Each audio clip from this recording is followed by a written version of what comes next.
വല്ലാർപാടം രാജ്യാന്തര കണ്ടെയ്നർ ടെർമിനലിലെ ആദ്യ ചരക്ക് കപ്പൽ ജൂലൈ 15-ന് എത്തും. ടെർമിനലിന്റെ പ്രവർത്തനം ജൂലൈയിൽ ആരംഭിക്കുമെന്ന് ദുബായ് പോർട്ട് വേൾഡ് അറിയിച്ചു. ഓഗസ്റ്റിലാണ് ഔദ്യോഗിക ഉദ്ഘാടനം നിശ്ചയിച്ചിരിക്കുന്നത്. വരുന്ന ഓഗസ്റ്റിൽ വല്ലാർപാടം കണ്ടെയ്നർ ടെർമിനൽ രാജ്യത്തിന് സമർപ്പിക്കുമെന്നാണ് അറിയിച്ചിരുന്നത്. എന്നാൽ ജൂലൈ മധ്യത്തോടെ പ്രവർത്തനങ്ങൾ തുടങ്ങാനുള്ള ഒരുക്കങ്ങളാണ് ദ്രുതഗതിയിൽ പുരോഗമിക്കുന്നതെന്ന് ദുബായ് പോർട്ട് വേൾഡ് അറിയിച്ചു. ഉദ്ഘാടനത്തിന് മുമ്പേ തന്നെ ചരക്ക് കപ്പലുകൾ കൊച്ചി തീരത്തോട് അടുക്കും. ജൂലൈ 15-ന് ആദ്യ കപ്പൽ വല്ലാർപാടത്തെ 600 മീറ്റർ നീളമുള്ള ബർത്തിൽ നങ്കൂരമിടും. പദ്ധതിയുടെ സോഫ്റ്റ് ലോഞ്ചാവും ജൂലൈ 15-ന് നടക്കുക. ഒരു ഓഗസ്റ്റോടെയാണ് ഇതിൻ്റെ ഒരു ലോഞ്ച് തീരുമാനിച്ചിരിക്കുന്നത്. എന്ന് വെച്ചാൽ dedication of the facility to the nation. പക്ഷെ അതിനു മുമ്പേ തന്നെ നമ്മുടെ സ്റ്റേക്ക് ഹോൾഡേഴ്സുമായിട്ട് ഒന്ന് ഇവിടുത്തെ ഫ്ലോസും ഒക്കെ ഒന്ന് ഫൈനലൈസ് ചെയ്യാനായിട്ട് വേണ്ടി ജൂലൈ 15 ആകുമ്പോഴത്തേക്ക് ഒരു സോഫ്റ്റ് ലോഞ്ച് നടത്താനായിട്ട് വേണ്ടിയാണ് ഞങ്ങളിപ്പോൾ പ്ലാൻ ചെയ്തിരിക്കുന്നത്.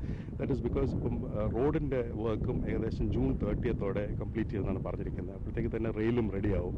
അപ്പോൾ ജൂലൈ 15-ന് ആദ്യത്തെ വെസൽ ഇവിടെ കൊണ്ടുവന്ന് കണ്ടെയ്നേഴ്സ് ഹാൻഡിൽ ചെയ്യാനായിട്ടാണ് ഞങ്ങളിപ്പോൾ തീരുമാനിച്ചിരിക്കുന്നത്. ടെർമിനലിലേക്കുള്ള ഗാൻട്രി ക്രെയിനുകൾ ജൂൺ 17-ന് കൊച്ചിയിലെത്തും. ഈ പടുകൂറ്റൻ ക്രെയിനുകൾ സ്ഥാപിക്കുന്നതിന് നേവി വിസമ്മതം പ്രകടിപ്പിച്ചിരുന്നു. എന്നാൽ ഇനി മറ്റു പോംവഴികളില്ലെന്നും ചൈനീസ് തുറമുഖത്തു നിന്ന് ക്രെയിനുകൾ ജൂൺ 1-ന് പുറപ്പെടുമെന്നും ദുബായ് പോർട്ട് വേൾഡ് അറിയിച്ചു.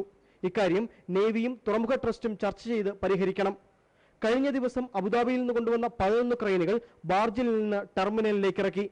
എന്തായാലും മലയാളികൾക്കുള്ള ഓണസമ്മാനമായിട്ടാണ് വല്ലാർപാടം കണ്ടെയ്നർ ടെർമിനൽ ഒരുങ്ങുന്നത്.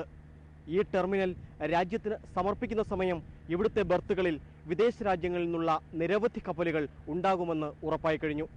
വല്ലാർപാടത്ത് നിന്ന് ജോഷി കുര്യൻ, മനോരമ.